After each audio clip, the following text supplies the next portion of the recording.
look behind us and I don't see anyone coming up, and it's really worrying for us, because we were trying to create a legacy so that when we turn around and we look at our profession, when we're hopefully on the bench one day, we can look down from the bench and we can see people that reflect us and reflect defendants and reflect jurors, and at the moment it's not happening, and what Michael's just saying is very true. It's very difficult now to get into the law, more difficult than when we came 10 years ago, because the government's cutting back on every aspect, including legal aid, which means that the money is being cut, which means that chambers are affected so that they don't have the spaces in order to give out to allow young people to come through. But it's like any job that's worth having.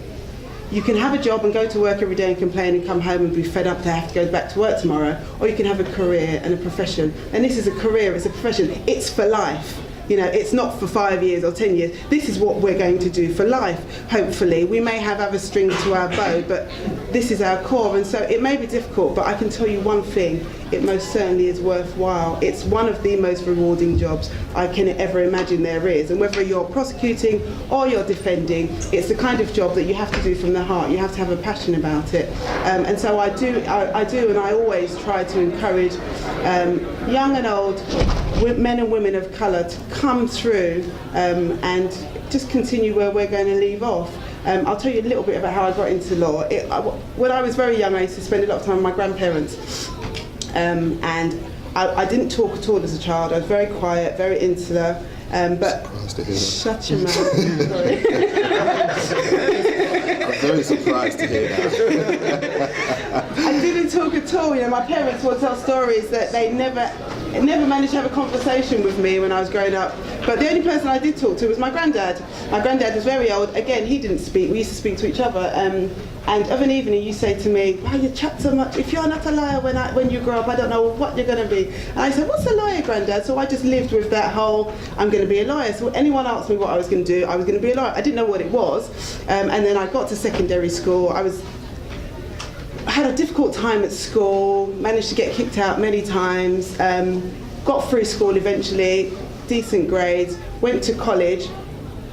In the first year of college, I managed to fall pregnant with my now 16-year-old who sits in the corner over there, and decided at that point, okay, look, what am I going to do? Am I going to really fulfill this lawyer dream, or am I going to just end up being at home, single mum, the usual story, stuck in a rut? So I decided, okay, lawyer it is, here I come. Next few years, degree, the whole route. It was difficult, more difficult, because half the time I had my child strapped to my back, my book strapped to my hip, but you know, we made it through in the end. I got to the end of my degree, end of bar school, which was again difficult and expensive and very frightening when you're a single parent with a child, you know, living between mums and a flat, and somebody says to you it's £7,000 to do a 1-year course. £7,000 was more money than I could ever imagine at that point. You know, I probably was getting, I don't know, £36 a week income support plus some college grant. So £7,000 was a huge commitment. So when I said, okay, look, I'm going to pay this £7,000, I knew I have to work to make that £7,000 back to pay. Made the commitment, did the bar, did the masters, done the whole route. But then it came to the point of pupillage. And pupillage is the stage that you enter into after you've finished all of your academic studies. So effectively, this is your foot in the door. And I knew there was no way that me on my own was going to be able to go through the route that everybody else from the red brick universities and the privileged backgrounds was going to do. Because most of the time when we was growing up, at our time, you used to have a friend of daddy's who was in chambers, or a friend of mummy's who was on the bench, and you could push the CV that way, and most people kind of came in that way. So we had to go about it the hard way. So I did a bit of work experience in the chambers, and my first day in chambers, I just kind of went in, and I went to the entrance, and I was there in my suit. I thought I look big now, if I come, you know, I really felt the part, you know. Got to the door, and the head of chambers came down towards me, and I said, "Oh, hello, my name's Oriane." So he said to me, "Yeah, downstairs on the left." So I went downstairs to the left, thinking, you know, they're expecting me, I'm a mini pupil. Get down, nobody's there. So I come back up and said, "Excuse me, sir, you sent me downstairs on the..." He said, "Yeah, they're at the bottom of the stairs. Did you not see them?" I said, "What?" He said, "Well, the tea towels." I said, "What are the tea towels?" And he said, yeah, well, you're here to pick up the tea towels, aren't you? I said, no, I'm here for mini pupillage. There's a good side and a bad side. Obviously, the downside is that I was insulted and scared and afraid on my first day. The upside is that they fell over themselves to try and make me fit in and feel welcome. And I stayed there for 6 years in that chambers after that. They realised their mistake, and they probably didn't want a lawsuit, but every summer I went back there and I stayed there and I did kind of clerking and all the rest of it, got to know barristers, got my pupillage and did it that way. So we did it kind of maybe a more difficult, slightly fractured way, but nonetheless I think every single obstacle that you come across on the way just makes it more worthwhile when you're in court or you're in the Court of Appeal and you're up against 3 Court of Appeal judges. You've got a solid argument, you've got your academic studies behind you, you've got your case law to back it up, and you stand up and you can present your argument and you know you sound the business. You know, there's no feeling like it in the world. Even if they say, I'm sorry, we're against you, Miss Power, your client's going to stay in prison for 150 years, it doesn't matter, because you've managed to get as far as being able to stand up, have that confidence in yourself, knowing that you know what you speak about, you've done your research, you've done your work, you've done your apprenticeship, and you've done it, you know, maybe the harder route than everyone else. So I would encourage people, how to do it now. Use the resources that you have. Use us. We didn't have this 10, 11 years ago. We had no one. Like I said, we had each other. You know, we were 3 kind of pupils, 4 pupils plodding along. There was no one. There's the likes of Courtney Griffiths and other senior members of the profession now who used to give us a word of encouragement where they could. But there were no companies like this. There's another one called Urban Synergy. There's many different groups of professional black networkers that you can access and use. Go online, use them, take the numbers, email, phone, text, do everything, hound, just use it. Because if it means that, I met a boy last week, Thursday, we went to a school, where was it, Forest Hill? Yeah. A young boy in Forest Hill who wanted to come to law, he'd been trying to get pupillage. So he called me when I told him to, and he's coming to court with me on Monday to do a mini pupillage. I'll then take him to chambers, try and get him introduced to people in chambers. Hopefully they'll remember a face if it comes to an interview process. But use the resources that you have. Use us for work experience, for advice. We can't help with money, we'd love to, but you know, do everything that's possible and stick to it. Bite-sized chunks are important. Don't sit here now as a first-year law student or about to go into law thinking about when you're going to be on the bench. You know, that's a million miles away. Think about bite-sized chunks. Think about, okay, at the end of my law degree, this is what my plan is going to be to do. Work out how you're going to get the money to do it. Are your parents going to help you? Are you going to have to get a loan?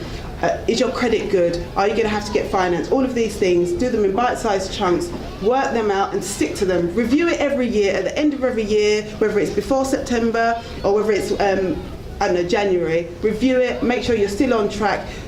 Things are fluid, they might change. You might decide, okay, maybe the bar's not for me because the bar's more difficult. Maybe I want to go and be a solicitor, do a solicitor route. But whatever it is, keep it under constant review, and I think that way you keep your eye on the end result, and before you know it, you really will be there. So that's it really.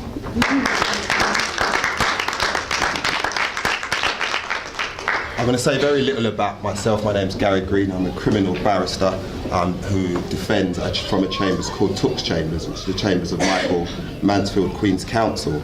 I've been in chambers for 10 years. I have an exclusive criminal defence practice.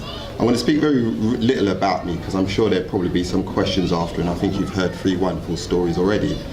I suppose I just wanted to highlight the fact that I, in many respects, came to the profession through the back door.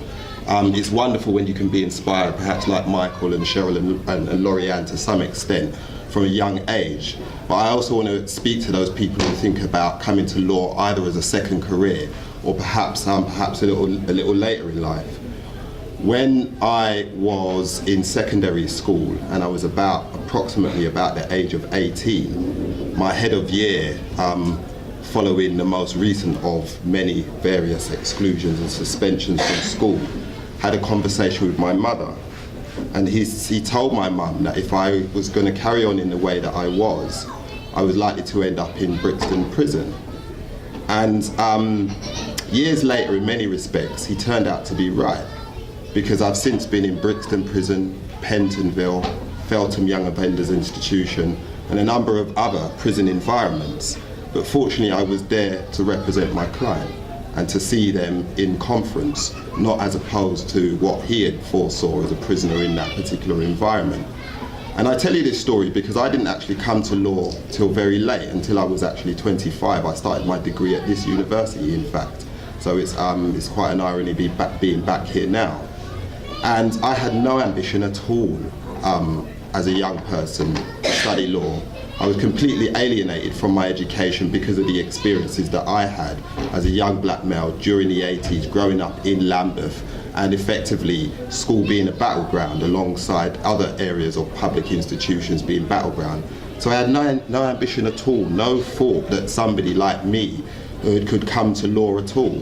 And it was only really through maturity and experiences, and predominantly experiences, negative experiences with the police, in fact, stop and search in particular.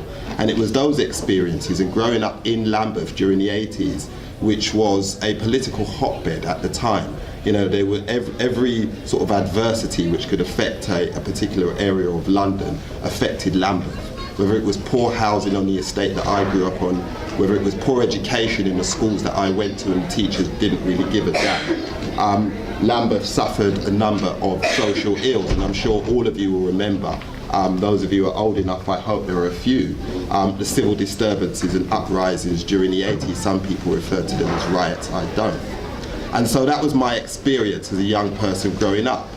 The experience of Lambeth during the 80s, or during a period of Thatcherism when we were told that there was no society, and certainly in a way that those of us who lived in areas such as Lambeth and probably Hackney and areas such as like that, there wasn't a society, and it felt as though people really didn't care about people like us. But it was through those experiences and through being politicised in those experiences, although I didn't appreciate it at the time, that I came to law. And I think it's really important that we have a diverse legal profession, because oftentimes all of us here are probably communicating somebody else's story, and we're speaking to power effectively. So when we're before a tribunal, whether it be an employment tribunal or whether it be a Crown Court or a magistrate's court, we are effectively trying to communicate our story to power, to the institution of power. That's what we're there to do. And so for that reason, I think it's really important that we have a diverse profession with people coming from multifaceted backgrounds who can communicate and understand the perspectives of people who they represent. And so we are desperate. We really are desperate to ensure that young people who come from what some are sometimes described as non-traditional backgrounds come to law and have careers in law and represent people like us, all right? And one of the things that Michael has touched on and Laurianne has touched on also is just how difficult that journey into the legal profession is nowadays. And I think that's really what some or most of you are here to hear about, which is why I don't want to speak too much about myself. And I think nowadays you're going to have to become an accountant, or at least an amateur accountant, before you become a lawyer. Because you, in some respects, have to be dispassionate to begin with about a career in law. With the recent introduction of tuition fees into university and their increase to up to £9,000, it's not going to be long before graduates leave their studies with debts of somewhere in the region of £50,000 to £60,000. So you've got to ensure, if you're going to invest that much of your money and your hard time in study, that you gain a benefit from it in terms of your career. You'll of course grow as an individual intellectually. You'll grow with the education that you get, and you know, legal training is fantastic. It offers you a number of not only professional skills but life skills as well. But I think it's really important that you do understand that if you're going to pursue a career in law, that to some extent, no matter what your passions are and no matter what's inspired you to actually come to law, that you also look at it dispassionately as well, and you think about the amount of sums that you have to invest to be successful in a career in law, and you plan